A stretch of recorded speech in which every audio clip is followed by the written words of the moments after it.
All right, we're going to talk about seaplanes. And there's two different designs. You can have a boat hull seaplane, or you can have a conventional airplane on floats.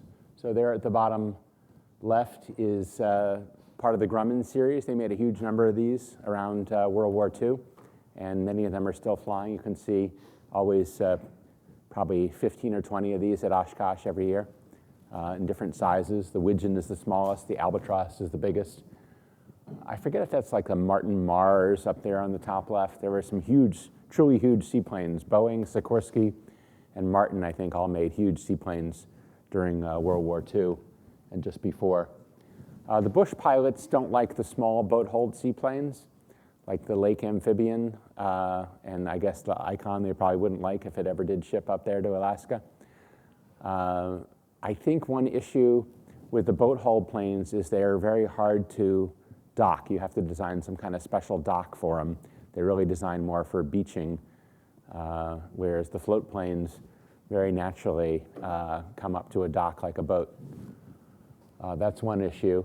So yeah, you might think those float planes look so unstable, but the Bush pilots love them. It's hard to get on and off the water, which is why a practical seaplane really should have, in most cases, a turboprop engine to get enough power to really get off the water. So we do have in Alaska locally. It's called Maine. There's a fair amount of seaplane flying up there. These are a couple US government planes. If you want to know why your taxes are going in the direction that they're going, look on the bottom right. That was the government's. I saw these two planes side by side on the ramp. Portland, Maine has a wonderful FBO called Mac Jets, which is very hospitable. They have crew cars, reasonably priced, 100 low lead. They're really just operating it as a gift to the piston crowd. Of course, they're really there for the turbine. As a business, they're there for the jets. But it's a great place that you can use and jump in the crew car, go into town. But anyway, on the ramp, I happened to see there's a little piston Cessna on floats that they bought, 15 or 20 years ago for Fish and Wildlife Patrol or something. I think this is a federal government airplane, and now they have this monster thing that they're replacing it with that has a fire-breathing turboprop engine, probably costs 5 times as much per hour to run. Okay, every year in September, there is the Moosehead Lake Seaplane fly-in, and you might ask, can you fly in there in an East Coast Aero Club plane that you've rented? The answer is yes, although you probably can't fly back out if you choose the lake as your landing destination, but there is a wheeled airport there as well that's pretty reasonable. I think it's about a 4,000-foot runway. So if the weather's nice, that's a great place to go up in Moosehead Lake. It's a long drive. It's about probably a 5-hour drive from here. The hard thing about seaplanes is if the float is all the way in the water, it will never take off. There's so much drag. You have to get up on the step, which if you're a boater corresponds to getting up on the plane, I guess, of a planing hull. So basically, you can't have the entire float in the water if you ever want to take off. Let's just show a short YouTube video here.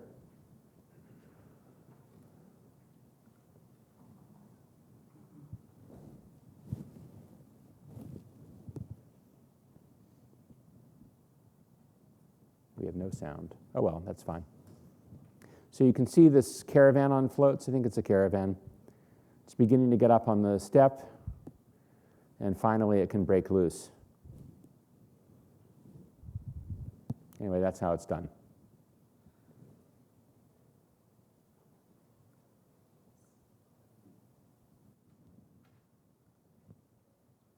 Yeah. Okay. Crosswind Landing. This is how it's done according to the FAA. So the FAA's mission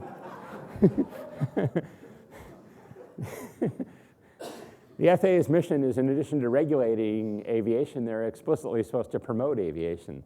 It's a rare agency. So part of their mission is to encourage people to fly, and this is the best that they can do for seaplanes.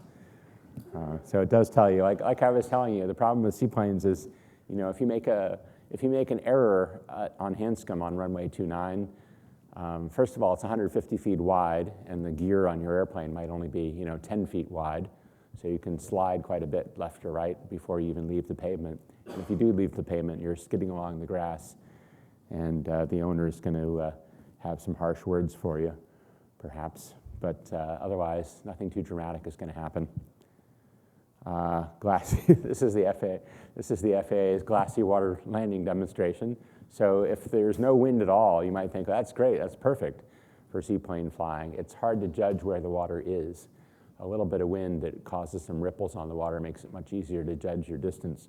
So here's your alternatives. You can not flare at all and crash into the water that way, or you can flare too high and then crash into the water.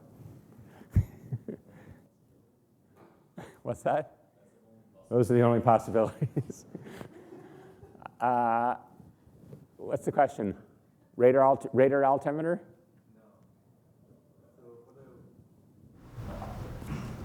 For seaplanes, do you wait until you achieve VR to pull up while taking off, or you kind of have the floats clear the water and just take off?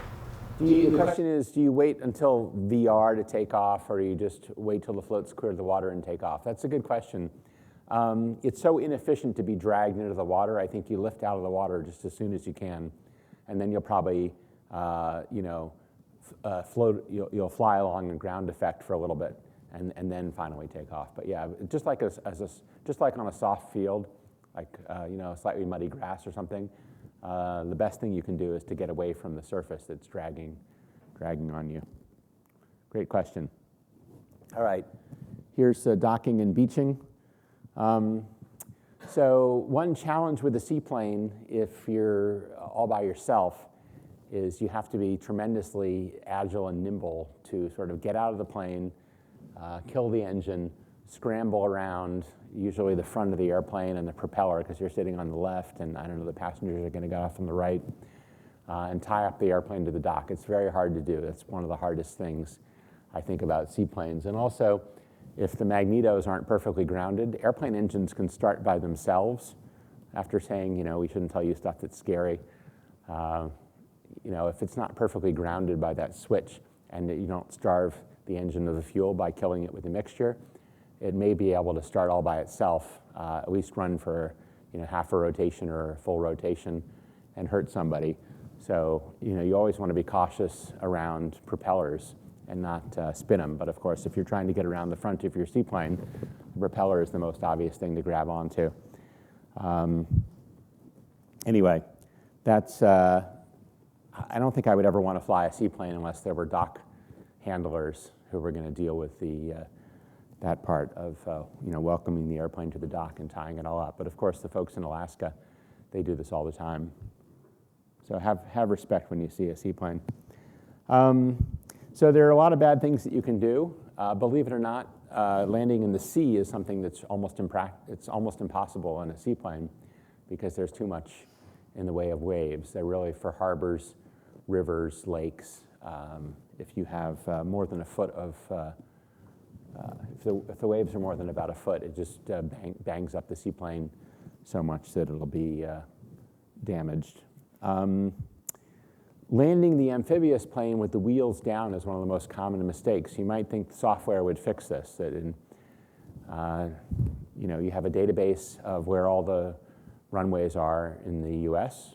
You have a database of where the lakes are and other bodies of water, but you don't even really need that. So you could have you could have a camera out the front that can tell the difference between water and not water. So you would think that the airplane would provide significant assistance in configuring an amphibious plane with either the wheels down for a hard surface or the floats, or just the bare floats for water. And there's very little of that, unfortunately. There's certainly nothing like the intelligence that I'm describing. You might be able to press a button and have the plane tell you with a synthesized voice. As an aftermarket thing. The wheels are down for runway landing or something.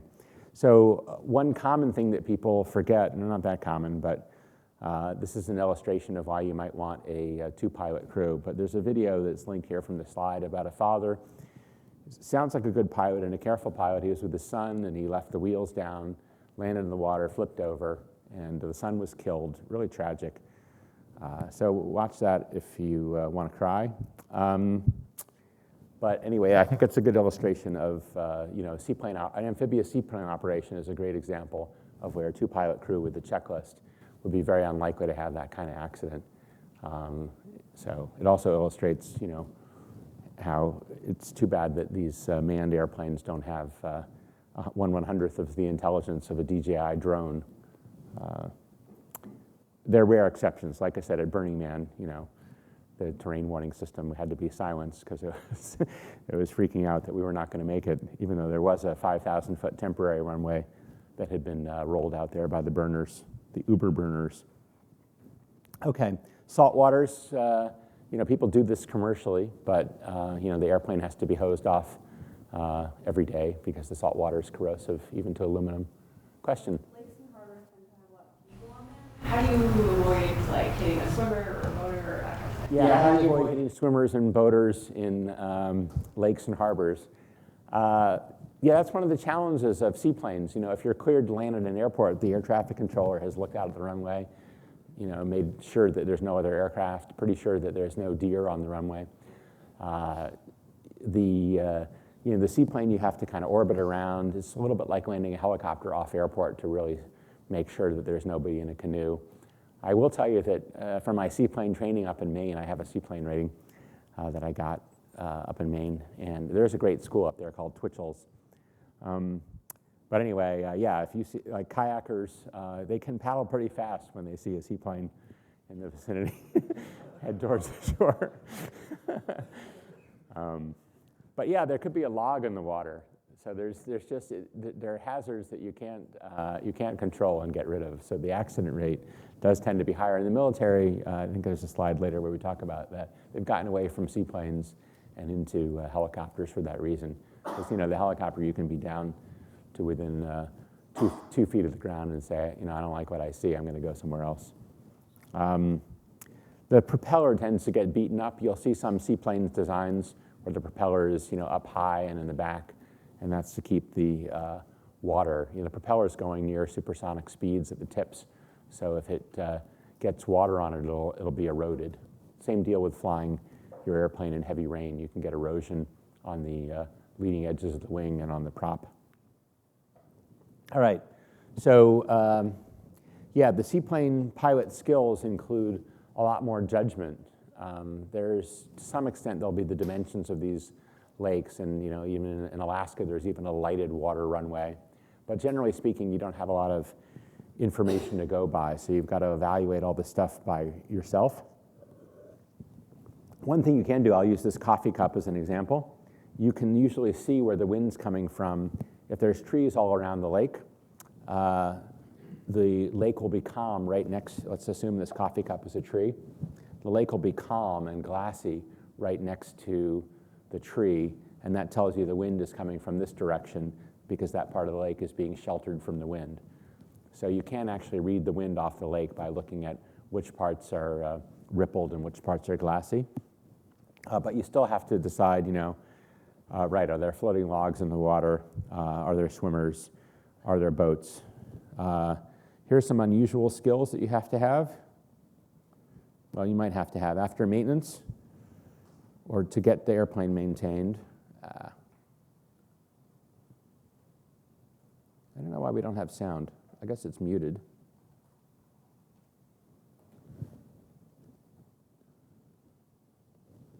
Hold on, let me try to get sound going here.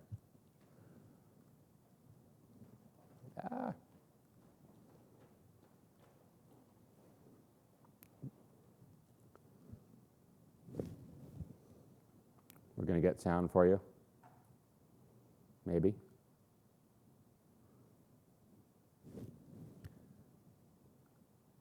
Yes? No?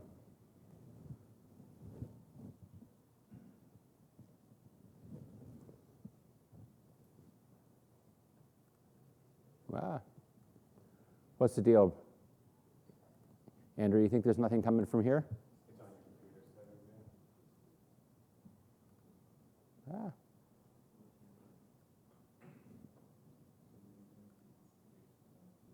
No? It's not critical, I guess. All right, so that was straight floats in the grass. So at the end of the season, You want to get the airplane maintained. There's not a lot of airplane mechanics hanging around the typical lake. So you just land it on the floats in the grass at an airport. And what about when you want to get it out?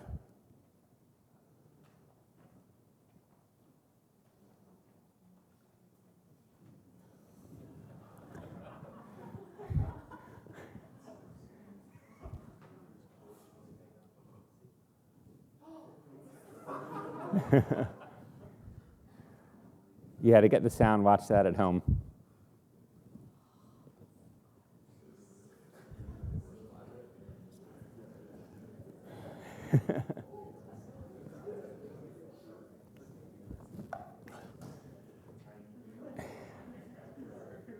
So as I said earlier, the problem with seaplanes is that it's just a lot less forgiving than hard surface runway, which is the most forgiving environment. You can enhance that safety with a 2-pilot crew, especially an experienced seaplane pilot. Or, here's stuff that'll be on the test, you can learn about accident reporting. So this is a different part of the federal regulations. This is the part that relates that regulates what the NTSB does, National Transportation Safety Board. So first they define what an accident is. So there has to be, a serious injury, and they define, if you go in there, they kind of define what a serious injury is. And I think substantial damage to the aircraft, if it's just the landing gear that's a bit trashed, I don't think that qualifies. If somebody dies within 30 days of the accident, it becomes fatal. Here's your definition of serious injury.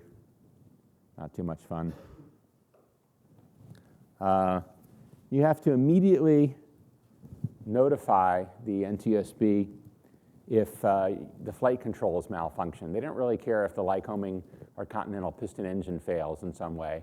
But if the flight controls fail and you can't bank your Cessna or Piper or Cirrus, that's something they want to hear about. If more than half of your glass cockpit goes dark, they want to hear about that. I think 830.15 is kind of in the test something. There's time periods, like report within 10 days of the accident. Oh yeah, and your required info when notifying. Okay. So the bottom line on seaplanes is that it does combine, the hazards of a boat and a plane, and therefore you need the skills of both a sailor and a pilot to manage those hazards. On the other hand, I think it's a lot of fun. When the Icon first came out at $100,000 and change, I thought, well, this would be great. We'll just get one of these. We'll split it 4 ways. We'll keep it at Hanscom. And then, we'll go up for a 15-minute flight to New Hampshire, splash and dash, come back, and it'll be really cool. Now that it's a $400,000 airplane, it's not enough. It's days. But it said, what does overdue mean? Overdue, the question is, let's go back to that slide. Yeah, file a report within 7 days if an aircraft is overdue. So that means you expected an airplane to come back from the fishing camp in Alaska, and it hasn't returned. So you don't know if it's crashed or not.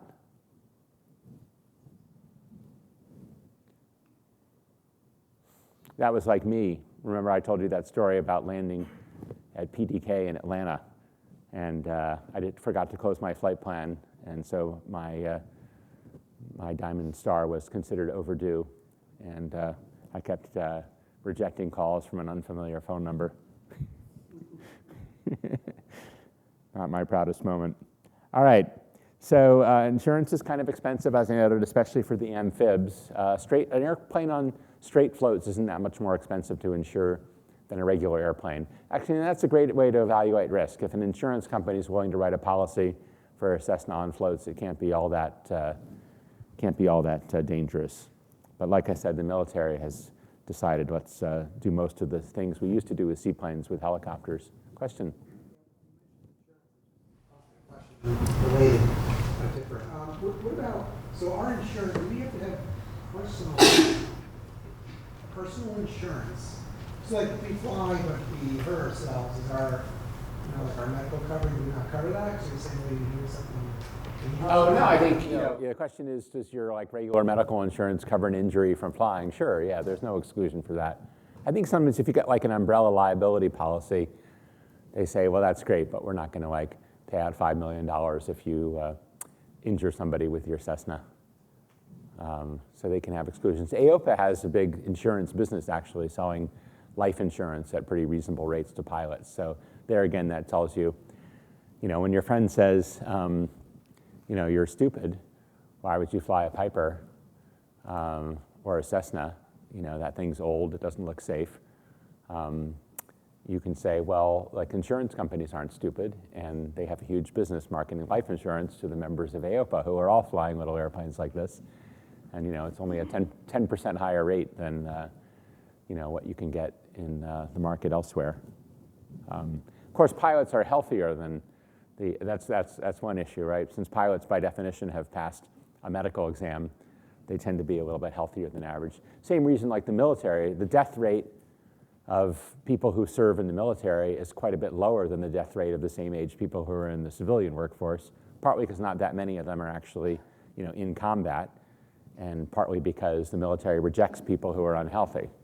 So you're not going to die of cancer at age 23 if you're in the military, because they would have not let you enlist probably if they saw that you were suffering from the beginning stages of cancer. All right, light sport flying boats. Sea Ray is fun. This is a real one.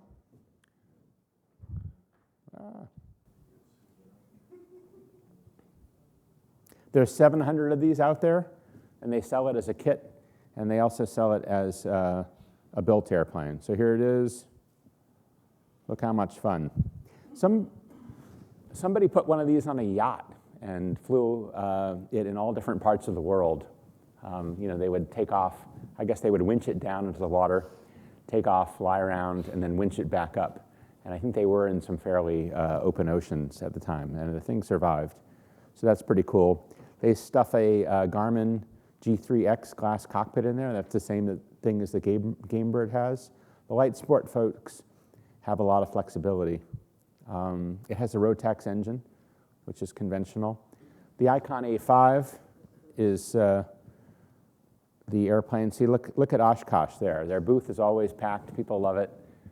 People want it. And it's one of the few airplanes that's marketed to people that don't have any flying experience. I wrote a review of it in 2010, saying that it would be available in 2014. I think it had been originally promised for 2012. So it's just kind of coming out. But these composite planes are hard to manufacture. I talked to the Gamebird guys. They said they spend 500 person hours prepping the airplane to be painted, just like sanding and smoothing everything to be painted. So I think it's just very hard to make these things at an economical price. We still don't have sound, I don't think, do we? Here's my review of the plane. I made this little video that was fun. Well, I thought it was fun. I'm sure Icon doesn't think it's fun. All right, questions about seaplanes? Who wants one? Who would buy an Icon if it were reasonably priced? A lot of people question it. We're talking about like jumping inside of the lake and don't land on a sea, but what would be your opinion about the Great Lakes? I know like sometimes the waves can be higher than a foot, but like you just like look at it and judge what the waves might be at the hero. Yeah, the question is, what would my opinion be of landing in the Great Lakes? I think people do a lot of flying of seaplanes up in the Great Lakes. But there again, the Great Lakes, there are harbors, there are calmer areas. So I think they're not really landing in the middle of the Great Lake. And then they don't say, like, I just want to go to the middle of Lake Superior and fish off the float for a while. They're going to some destination. And by definition, the destination will have a calmer area for boats to hang out in. I think there's actually a commercial seaplane service that's starting up between Manhattan and Boston. So you'll go to there's a seaplane, I should have mentioned this, for helicopters, there are helipads all around Manhattan. So you can actually go to the downtown Wall Street heliport, land. It used to be really cheap. It was $75 an hour for parking, I think, or maybe $25. It was, it was not that much more than parking a car. Go in and have lunch. Now they've leased those helipads to some government crony monopoly that owns all three of them, and they cranked the rates up by a factor of 4 on, immediately. But anyway, I don't know if it's the same company, but they have a seaplane, a public seaplane port there on the East River. And I think it's a Cape Air affiliate maybe that's going to start operating downtown to downtown in a Cessna Caravan on floats.